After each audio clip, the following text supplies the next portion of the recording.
welcome to the second episode of the Pride Pretzels in Prison podcast, brought to you by your car doctors at Miller Service Center. I am your host, Ed Dan from 94.1 WIP. It is Monday morning. We don't have a game to break down, obviously, because we had the bye, but we are still going to check in with Angelo Cataldi and the morning team here in a bit. Before we get to that, and before we talk about the bye, there was one game that we did have our eye on yesterday. That was Dallas and Washington. That was a huge win for Dallas. And it pains me to have rooted for them.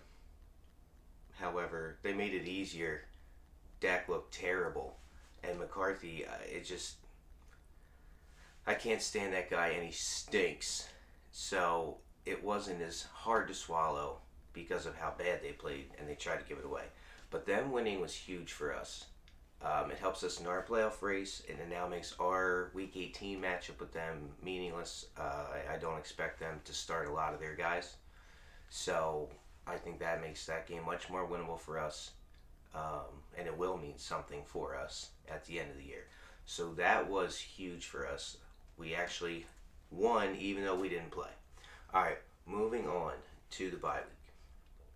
This is our first look at Nick Sirianni and company, this young coaching staff, on how they come out after a bye, how they use the extra week to prepare.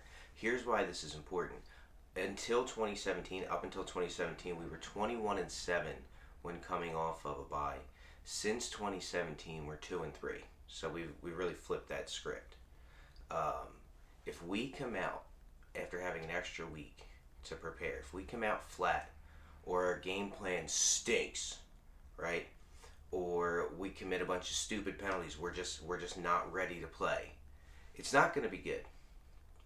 On the flip side, if we come out and this offense can exploit a pretty depleted Washington defense, right? And if our defense can pin their ears back and get after an offense that gave up a couple of sacks, Hank, he left the game. I think he'll be back for this week, but he's not going to practice much, so he's not going to get as much prep time. They also top wide receiver, name escapes me, he left the game as well. So they're banged up. If we can come out, we can take advantage of that. We can put this game away by halftime. We can do that. That's a whole different story. All the signs are there. We went into the bye coming off a huge win against New York. Washington, while we were off, snapped their 4-game win streak. That loss to Dallas snapped a 4-game win streak for theirs. So we have all the momentum.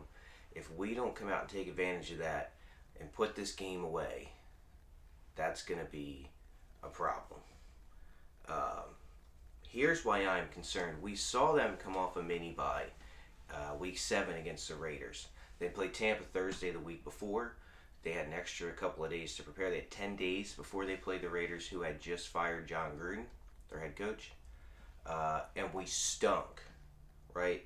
The offensive game plan stunk. We let Derek Carr complete 91% of his passes on 34 attempts for 323 yards and 2 touchdowns. It was ugly. And that was coming off of a mini bye. We had extra time to prepare for a team that was in turmoil. And we weren't ready. I mean, we just looked all around bad. So that's why I'm concerned, and that's why I'm curious to see how this coaching staff handled this bye week. Because this is a crucial must-win game if you want to make the playoffs, which I do. So it's going to be really interesting to see how they handle the bye. What I would like to see, continuing from where we left off, the Jets game, keep feeding Dallas Goedert the ball. I think we saw what he can do when you ask him to carry an offense.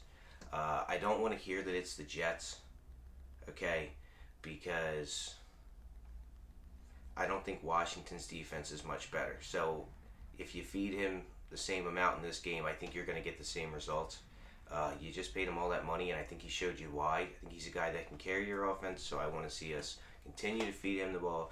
Devontae Smith, I think, needs just under 300 yards. He's got 4 games left. He wants to reach 1,000 yards as a rookie. That would be fantastic, so let's get him the ball. And defensively, let's just pin our ears back and get after this. We have the playoffs are in our hands. If we win 3 of the next 4, we're in. I really believe that. I don't think there's anybody that's going to put us out if we can win 3 of the next 4. So give our defense a chance to get after it, make some plays for us, win us some games, and we'll see where we're at, man. I'm going to take a quick break. When we come back, we're going to be on the line with Angelo Cataldi and the morning team on 94.1 WIP. The Pride, Pretzels, and Prison Podcast. Dan is up first this morning. Hi, Danny. Hey, what's going on, Angelo? You took my advice, right? You did root for Dallas. Hey, as always, thank you, man. You were right. Well, and I hope you're listen, one of many callers. I just want to say right away there, because you've set us off in the right direction, I'm hoping to hear from many other callers today thanking me for what I did for you last week. I did it because they pay me, but primarily because I am a true Eagles fan. You care. All right, Dan, go ahead. The best part is they won real quick, but also we got to watch Prescott play terrible, and Mike McCarthy, he's an idiot. I don't know why they're still throwing the ball at that point. So it was good to watch them win while also making a ton of mistakes. All right, I hate Mike McCarthy. Guarantee. Oh, yeah. What? He's an idiot. All right, so he guarantees it, but he didn't mean to. Then Al, he does the typical, well, what am I supposed to say? I'm the coach of the Cowboys. And then after the game, he is a jerk. Hold on for 1 second, Dad. I got to play. This guy, Al, is just a big blabbermouth. I can't stand him. So he's after the game, and they're asking him the right question, which is, Mike, how'd you almost blow this? You're up 24-0, right? Yeah. And he got snippy. Listen to this, jerk. Yeah, that's your narrative. I think it's the reality of pro football too. They have good players too, and I mean they can make plays too. So and I think you got to recognize that. Yeah, I clearly understand this isn't fantasy football, never has been, from my perspective. And I would have liked the game to have been more open in the second half, but at the end of the day, things happen. Dan, I want to say it is a joy to now be able to root hard against that big fat jerk. Absolutely. I'm curious, though. I want to see what Sirianni and this coaching staff looks like after the bye, though. Until 2017, we were 21-7 off a bye. Since then, we're 2-3. So I'm hoping with this extra week, I want to see what they put together. If Gannon doesn't come out and put some pressure on this offensive line, they gave up a ton of sacks. If he doesn't pin their ears back, and if we don't come out with a solid, cohesive offensive plan, it's not going to be good. We had an extra week off. We're coming in with all the momentum. Washington just lost all their momentum. So this is our first look at a young coaching staff, how they take this extra week to prepare, and I'm really hoping they did some good things. Dan, you understand that we're going to be talking for that game for the next week because it's the biggest game of the year? And it's a must-win game. You captured it so perfectly. No one the whole week will call with a better analysis of next Sunday than you did our first caller this week. I congratulate you for your brilliance. That was spectacular, Danny. If I had a more alert producer, he'd be giving you an ovation right now. But he's too busy playing Cowboys music. All right, anyway. Hey, what's going on? That was our best call yet. We got some great audio from Angelo. We're going to have to save some of those clips to use in future shows.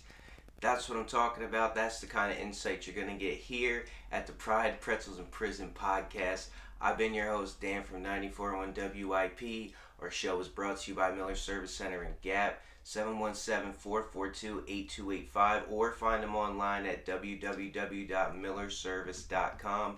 Scheduled to have your car brought in today.